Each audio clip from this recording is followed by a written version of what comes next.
Find product key Windows 10 in Windows Registry. Press Windows plus R to open, run. Type Regedit and click OK.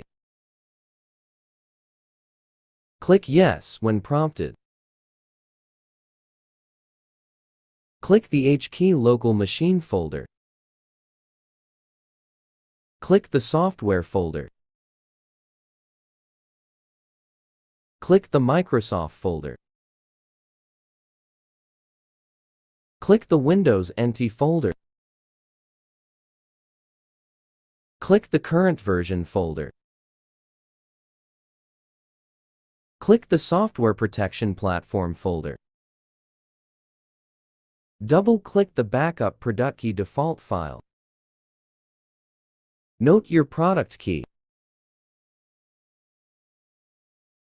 The Windows product key is necessary if you want to install Windows on a different computer or reinstall it on the same computer.